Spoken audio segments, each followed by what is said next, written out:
دعا جنت کی ہوا نہیں ہوتی. یہ صرف میری ماں کی دعاؤں کا اثر نہیں ہے، بلکہ وہ باپ جو ساری زندگی محنتیں کر کے مزدوریاں کر کے تمہیں پالتا ہے، بچپن سے لے کے جوانی، جوانی سے لے کے بڑھاپے تک، جو تمہارے اخراجات بھی برداشت کرے، جو تمہارے نخرے بھی اٹھائے، جو تمہاری زندگی پر کی ساری تمہاری خواہشیں بھی پوری کرے، اسے باپ کہا جاتا ہے. میرے کریم آقا صلی اللہ علیہ وسلم کے پاس ایک بندہ آیا کہ شکایت کرنے لگا. یہ بات ان سارے لوگوں کے لیے جو آج اپنے بوڑھے باپ کو دھکے دے کے گھر سے باہر نکال دیتے، کہتے ابا جی تو سانس سے کیتا کیے.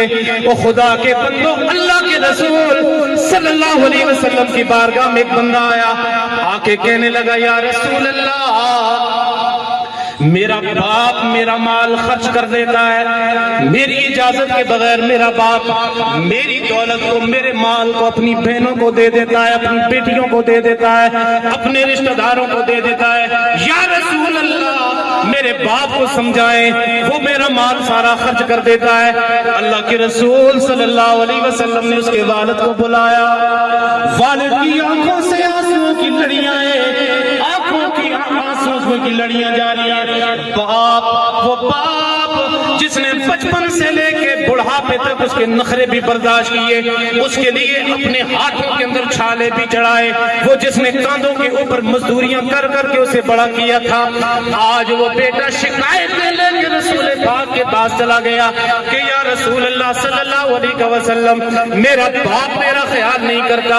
میرے کریم آقا صلی اللہ علیہ وسلم نے اس نوجوان سے کہا، او بدبخت آدمی، تجھے حیا نہیں آئی یہ بات کرتے ہوئے کہ تیرا مال تیرا باپ خرچ کر گیا ہے، وہ تیرے باپ کا ہی تو سارا کچھ ہے.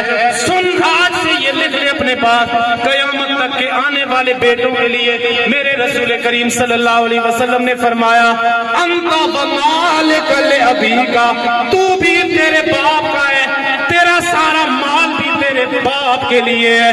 تیرا باپ جدھر مرضی خرچ کرے، تو پوچھنے والا کون ہوتا ہے؟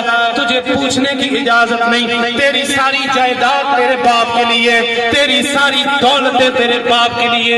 وہ جدھر چاہے جہاں چاہے خرچ کر دے، تیرے پاس کوئی اختیار موجود نہیں ہے.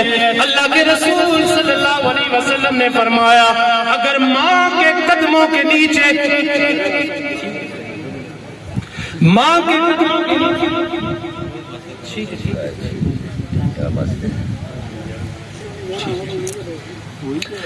اگر ماں کے قدموں کے نیچے اللہ تعالیٰ نے، اللہ کے رسول صلی اللہ علیہ وسلم نے جنت رکھی ہے، تو جنت کا درمیانی دروازہ اللہ کے رسول نے باپ کو قرار دیا ہے.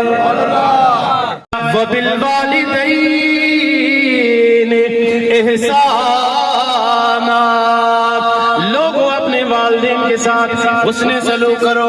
یا رسول اللہ صلی اللہ علیہ وسلم، کیا مقام و مرتبہ ہے ماں کا، کیا مقام و مرتبہ ہے باپ کا.